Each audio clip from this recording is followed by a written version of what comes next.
오늘 함께 볼 말씀은 요나서 2장 1절에서 10절 말씀입니다.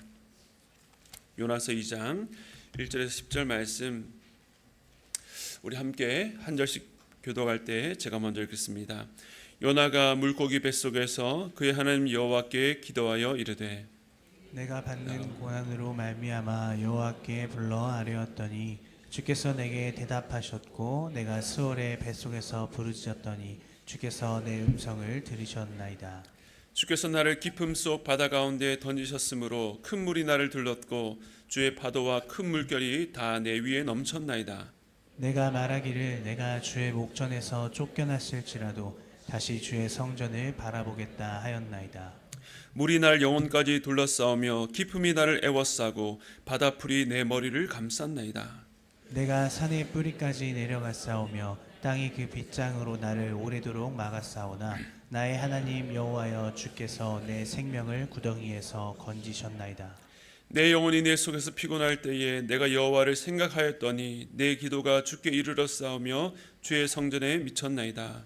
거짓되고 헛된 것을 숭상하는 모든 자는 자기에게 베푸신 은혜를 버렸사오나 나는 감사하는 목소리로 주께 제사를 드리며 나의 소원을 주께 갚겠나이다. 구원은 여호와께 속하였나이다 하니라. 여호와께서 그 물고기에게 말씀하심에 요나를 육지에 토하니라. 아멘. 네, 오늘은 요나의 기도라는 제목으로 하늘 말씀을 나누겠습니다. 우리는 지난 시간 우리의 아이러니를 덮으시는 하나님의 아이러니가 빚어내는 놀라운 섭리를 보았습니다. 요나는 니느웨로 가서 외치라는 말씀에 당돌하게도 반대 방향인 다시스로 가는 배에 올라탔습니다. 요나가 그 배에서 한 일은 깊은 잠에 빠졌다가 이방인에게 책망을 받고 나는 여호와를 경외하는 자라고 외치면서도 정작 전혀 하나님을 경외하지 않는 모습이었습니다. 그런데 요나의 불순종이 일으킨 큰 풍랑으로 인해서 오히려 이방신을 섬겼던 선원들이 여호와를 경외하는 자가 되었습니다. 이어 요나는 선원들에게 자기를 들어서 바다에 던지라고 말했는데 이것은 여러 정황으로 볼 때 하나님 앞에서 자기의 죄를 회개하고 돌이키기보다는 그냥 바다에 빠져서 생을 포기하고 끝까지 하나님께 반항하는 길을 택한 것으로 보입니다. 그렇게 불순한 마음으로 바다에 던져진 요나였지만 놀랍게도 하나님께서 이미 큰 물고기를 예배하셔서 그를 삼키게 하셨습니다. 이 장면은 요나가 자신의 삶을 내던져 포기할지라도 그를 절대 포기할 수 없으신 하나님의 마음을 우리에게 보여줍니다. 그리고 이것이 바로 하나님께서 요나가 도망갈 때에 마침 다시스로 가는 배를 만나게 하신 이유입니다. 하나님께서는 그의 도망을 찬성하고 지지하기 때문에 배편을 만나게 하신 것이 아니었습니다. 거듭 말씀드리지만 하나님은 요나가 도망갈 세상보다 훨씬 크다는 것을 이 바다 위 큰 풍랑과 또 바다 아래의 큰 물고기를 통해서 우리에게 보여주고 계신 것입니다. 이제 요나는 물고기 뱃속에 들어가서 3일 동안 머물게 됩니다. 그 가운데 일어난 일을 요나서 2장 1절에 이렇게 기록합니다. 요나가 물고기 뱃속에서 그의 하나님 여호와께 기도하여. 짧은 문장으로 기록되어 있지만 지난 3일간 이 요나의 반항을 보면서 우리는 이 단순한 문장이 나오기까지 여정이 결코 쉽지 않다는 것을 압니다. 1장에서 하나님께서 요나에게 명령하신 이후부터 요나는 계속 하나님께 침묵했습니다. 심지어 풍랑에 치고 배가 뒤집히는 가운데 선장이 일어나 내 하나님께 구하라는 그 재촉에도 불구하고 끝까지 하늘 향해서 입을 열지 않았습니다. 그랬던 요나가 바다에 던져지고 물고기 뱃속에 들어가서야 드디어 그 입을 열어서 하나님께 기도하기 시작한 것입니다. 이 모든 과정을 보면 우리 사람이라는 존재가 입을 열어서 진실로 기도한다는 것이 얼마나 어려운지를 알게 됩니다. 그만큼 인간이라는 존재는 완고하고 고집이 센데 그것이 바로 저와 여러분입니다. 우리가 기도와 관련된 설교를 통해서 은혜를 받고 마음이 뜨거워지며 도전을 받습니다. 그러나 실제 도전받은 마음으로 기도하는 자리까지 가는 분은 과연 얼마나 될까요? 때로는 기도에 대한 책을 읽고 훈련을 통해서 기도가 무엇인지 이론적으로 깨닫고 이해하게 됩니다. 그러나 머리로 깨달아졌지만 기도의 자리로 가는 길은 여전히 너무나도 멉니다. 때로는 신방을 하면서 지금 처해 있는 상황에서 할 수 있는 것이 기도밖에 없고 기도 이외에는 돌파할 수 있는 방법이 없다고 말씀을 드리면 대부분 수긍은 하시지만 그렇게 수긍하고도 기도의 자리로 나가는 것은 쉽지 않습니다. 그런데 이 모든 사례들은 다른 사람들의 이야기가 아니라 바로 우리들의 이야기입니다. 그렇다면 왜 그렇게 마음에 감동이 되고 머리도 깨닫고 또 기도해야 될 상황을 만나기도 하는데 여전히 기도하는 것이 쉽지 않을까요? 물론 기도가 영적 싸움이기 때문에 사단이 우리로 하여금 기도하지 못하게 여러 방해를 합니다. 그러나 모든 것을 이 사단의 탓만으로 돌리는 것은 그저 책임을 면하려는 변명일 수 있습니다. 결국 이 문제는 기도해야 하는 사람의 마음속에서 이 기도하라는 말씀에 항복하지 않으려는 고집 때문입니다. 기도라는 것은 기본적으로 필요를 구하는 것입니다. 마태복음 7장에 구하라, 찾으라, 두드리라는 말씀하신 것처럼 인간은 어느 것 하나 자신의 능력으로 채울 수 없는 그 결핍을 피할 수 없는 존재입니다. 그래서 주님의 말씀처럼 우리는 구한 것을 체험받아야 되는 존재, 잃어버린 것을 찾아서 발견하고 닫힌 문을 열어달라고 두드려서 주께서 그 막힌 것과 닫힌 것들을 열어주셔야 살아갈 수 있습니다. 사람이 하나님께 기도하고 그 기도를 들으신 하나님께서 응답해 주심을 통해서 우리는 하나님 없이는 살 수 없는 존재라는 것을 깨닫기를 원하셨습니다. 즉 우리는 하나님이 공급해 주시는 양식과 지혜와 어떤 필요한 것들이 충족되어 살 수 있는 존재를 넘어서 이 모든 것의 근원 되시는 하나님 없이는 살 수 없는 존재, 모든 것이 하나님께만 의존되어 있다는 것을 바로 기도를 통해서 지속적으로 확인하고 확증해야 살아갈 수 있는 것입니다. 그렇기 때문에 우리가 기도하지 못하는 이유는 내 마음이 확고하지 못하고 내가 너무 바쁘고 게을러서가 아니라, 즉 내가 연약해서가 아니라 오히려 내가 스스로 너무 강하다고 생각하기 때문입니다. 물론 겉으로 그것을 공공연하게 말하지는 않습니다. 하나님을 의존하여 살 수 있다는 것을 알고 그렇게 말은 하지만 우리 마음 깊은 곳에서는 실제 그것을 인정하려고 하지 않습니다. 기도하지 않아도 내가 살아가는데 별 문제를 느끼지 못할 만큼 우리 영적으로 매우 무감각해 있습니다. 그리고 이 영적 무감각함의 고집, 그 고집을 꺾는 것이 쉽지 않습니다. 사라진 것 같다가도 어느새 우리 마음을 차지해서 하나님 없어도 혼자 할 수 있다라고 착각하게 만듭니다. 그래서 기도의 삶은 날마다 우리의 고집을 꺾고 주님 앞에 엎드리는 싸움입니다. 자기를 부인하고 주님을 따르는 삶입니다. 그럼에도 우리에게 희망이 있다면 이 고집센 요나를 결국 기도하는 자리에 세우신 하나님이 계시다는 것입니다. 하나님께 절대로 말하지 않겠다고 다짐이라고도 한 것처럼 끝까지 침묵하던 그 요나의 입을 열어서 기도하게 하셨습니다. 그렇습니다. 하나님은 그 완고한 우리의 고집을 꺾으실 수 있습니다. 다만 이 기도를 굳이 물고기 배에 들어가서야 해야 하는가입니다. 우리 저희 한번 말해볼까요? 물고기 뱃속에 들어가기 전에 기도합시다.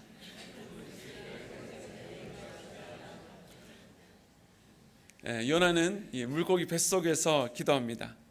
오늘 어떤 과정을 통해서 그의 고집이 꺾이고 기도하게 되었는지를 살펴보고 또 기도하는 자의 중요한 태도에 대해서 함께 생각해 보기를 원합니다. 우리는 1절을 보고 또 요나가 드디어 이 고난의 자리에서 기도하게 되었다. 결국 고난은 우리로 하여금 기도하게 한다라고 손쉽게 결론 내릴 수 있지만 과연 진짜 그러한지를 생각해 볼 필요가 있습니다. 왜냐하면 요나는 앞서 이미 충분한 고난을 겪고도 기도하지 않았습니다. 폭풍우 가운데 배가 거의 파선 직전에 이르는 고난 가운데서도 그는 꿈쩍도 하지 않았습니다. 그러므로 단순히 고난 때문에 기도하게 되었다라고 결론 내릴 수는 없을 것 같습니다. 이것을 이해하기 위해서 요나가 물에 던져져서 이 물고기 뱃속에 들어가는 과정까지 한번 생각해 보아야 됩니다. 우선 오늘 그의 기도를 보면 그가 겪은 상황을 그가 어떻게 인식하고 있는지를 알 수 있습니다. 2절에서 고난, 스올의 뱃속이란 말이 나옵니다. 여기서 스올이라고 하는 것은 어원이 불분명한데 돌아오지 못할 어둡고 암울한 곳, 적막한 곳을 가리킬 때 쓰는 용어로 이 신약 성경에서는 주로 음부로 번역하는 단어입니다. 즉 죽은 자가 죽은 후에 가서 거하는 곳을 나타낼 때 쓰는 단어입니다. 그리고 6절에 보면 산의 뿌리까지 내려갔다는 말을 보면 그의 영혼이 아주 깊은 바닥에까지 죽음 직전까지 내려갔음을 알 수 있습니다. 그리고 3절에 큰 물결이 넘쳤고 또 5절에 물과 깊음 또 특별히 바다풀이 내 머리를 감쌌다는 말을 보면 그가 이 바다에 빠져서 겪은 그 경험들을 말하고 있다는 것을 알 수 있습니다. 이런 것들을 종합해서 볼 때에 요나가 바다에 던져지자마자 바로 큰 물고기 뱃속에 삼켜진 것 같지는 않습니다.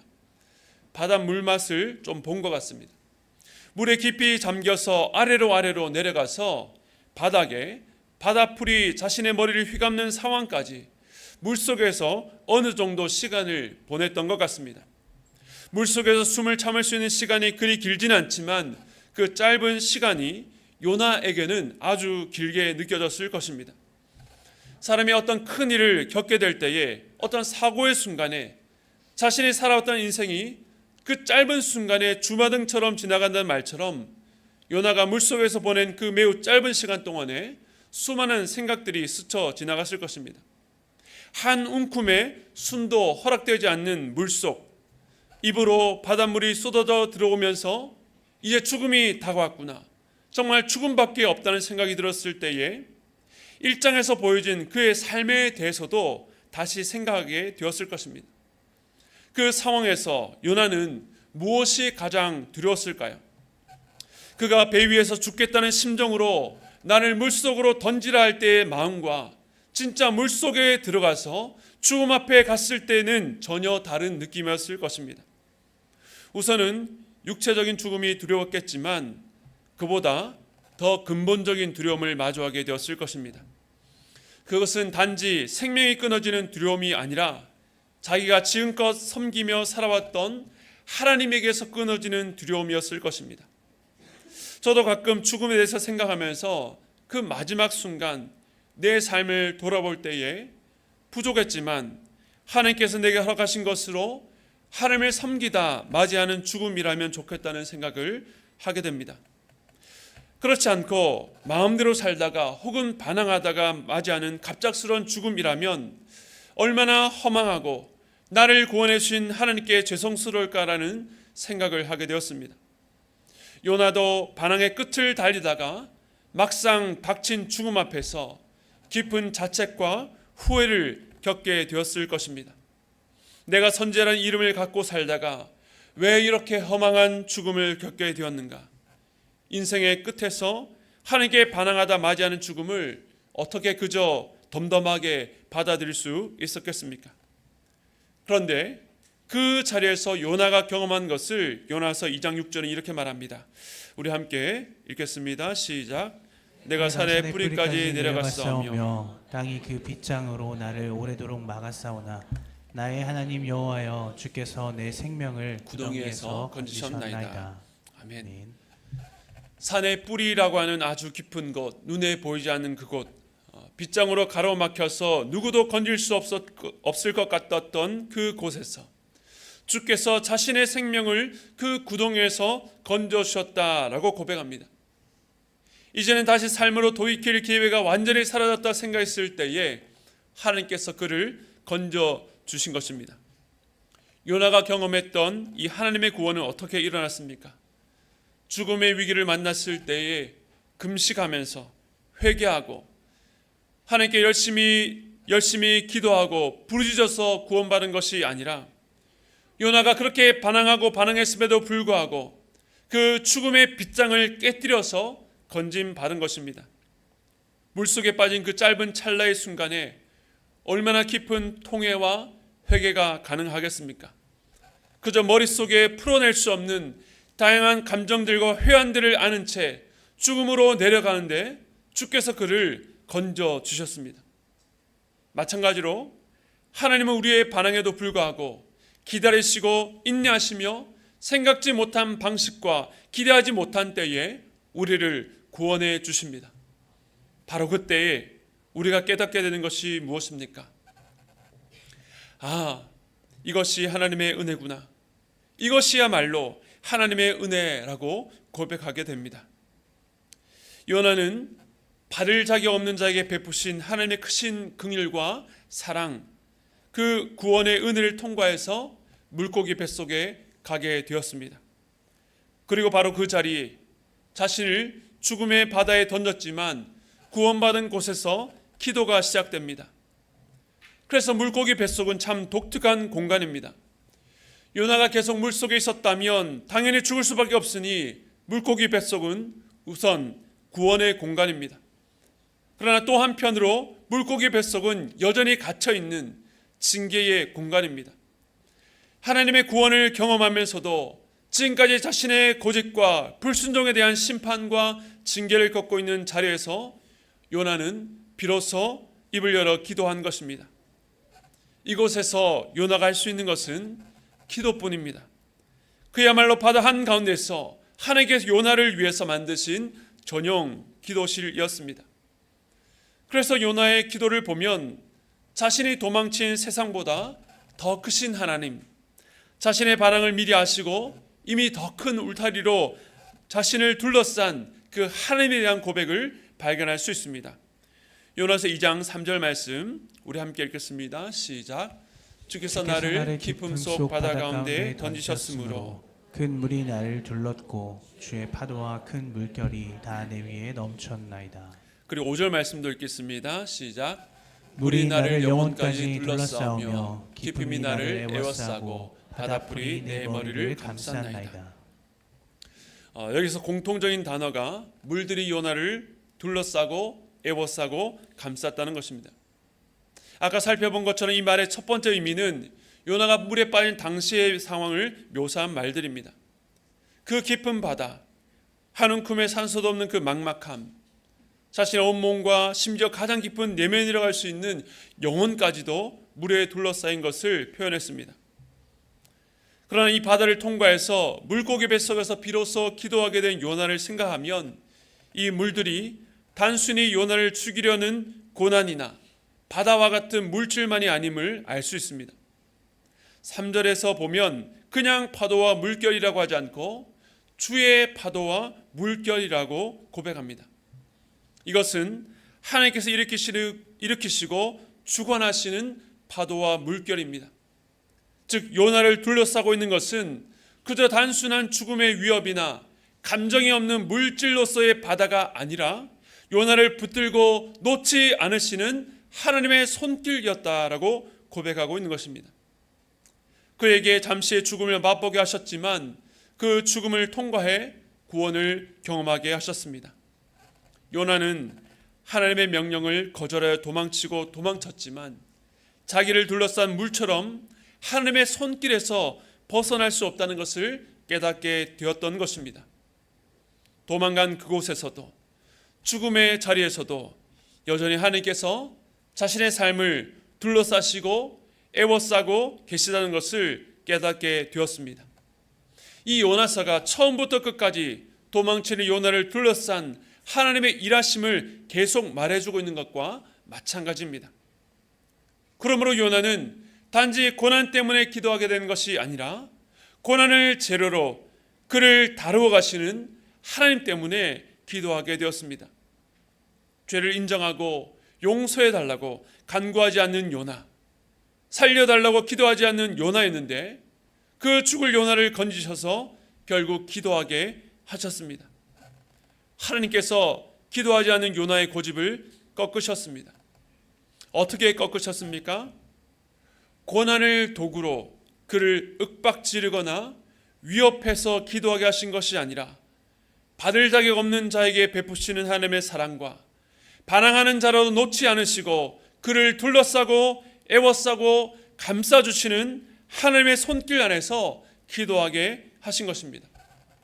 즉 요나의 기도는 요나의 편에서 자의적으로 시작한 기도가 아니라 하나님께서 요나를 결국 기도하는 자리까지 이끄신 결과였습니다.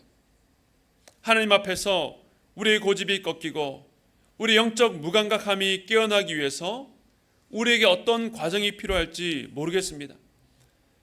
그러나 하나님은 그 답을 알고 계십니다. 그리고 우리는 모두 하나님께서 우리를 둘러싸서 일하는 가운데 있습니다. 결국 하나님은 요나에게 물고기 뱃속과 같은 자리로 우리를 인도하실 것입니다. 우리의 완악함에도 불구하고 하나님의 은혜를 경험하게 되는 그 자리, 나 같은 자를 포기하지 않으시고 여전히 애워싸시는 주님의 손길이 인도하는 그 자리에서 우리는 기도하게 될 것입니다.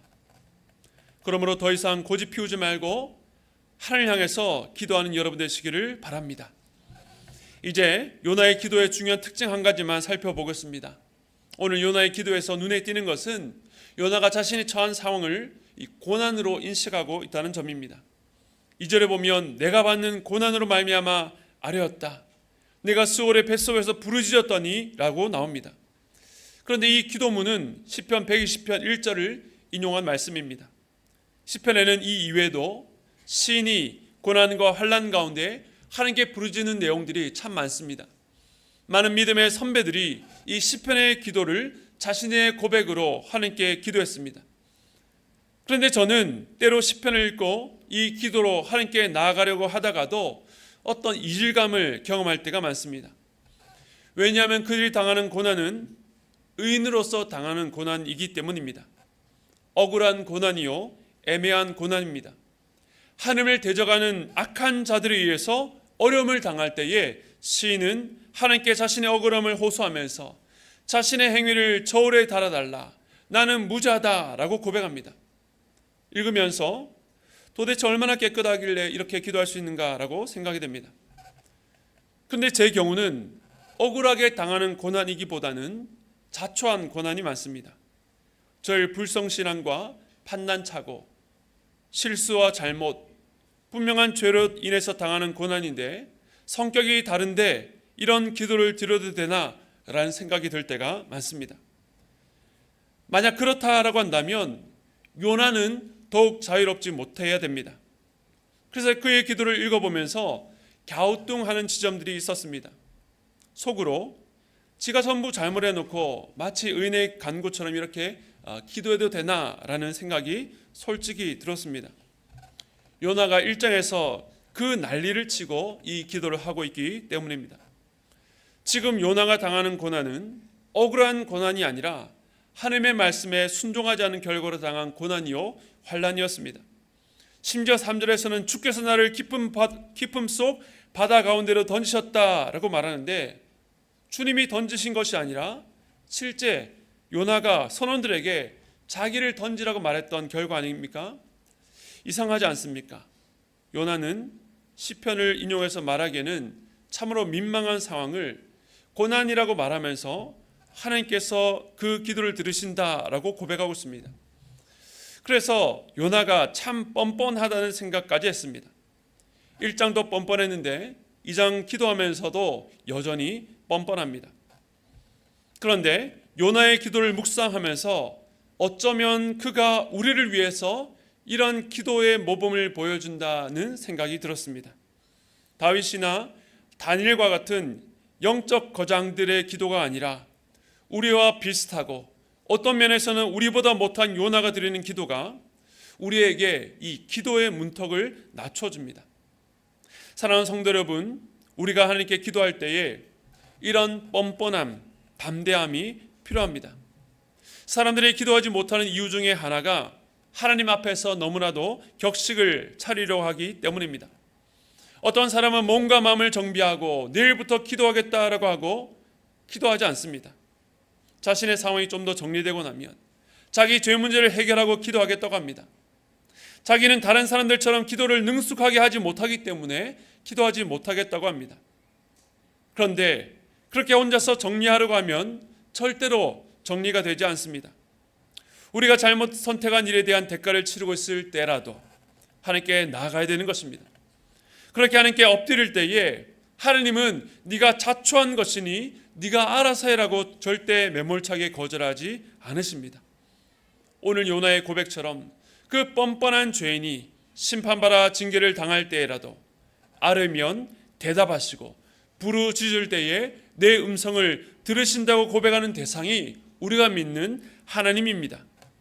요나는 아주 길고 멋진 문장으로 아는 것이 아니었습니다. 물속에 빠져서 허우적대는 자가 무슨 정신으로 제대로 된 말을 할 수 있었겠습니까? 하나님을 외면해 도망갔던 끝내 죽겠다고 나선 요나였지만 물속에서 죽음의 위협과 두려움 앞에서 아르르 깊이 몸이 잠기면서 그저 살려달라고 소리도 못 내고 마음속으로 아렸을 때에도 하나님께서 대답해 주신 것입니다. 이렇게 자비로우시고 은혜로우신 하나님을 경험했던 요나는 이렇게 고백합니다. 요나에서 2장 4절 말씀 우리 함께 읽겠습니다. 시작. 내가 말하기를 내가 주의 목전에서 쫓겨났을지라도 다시 주의 성전을 바라보겠다 하였나이다.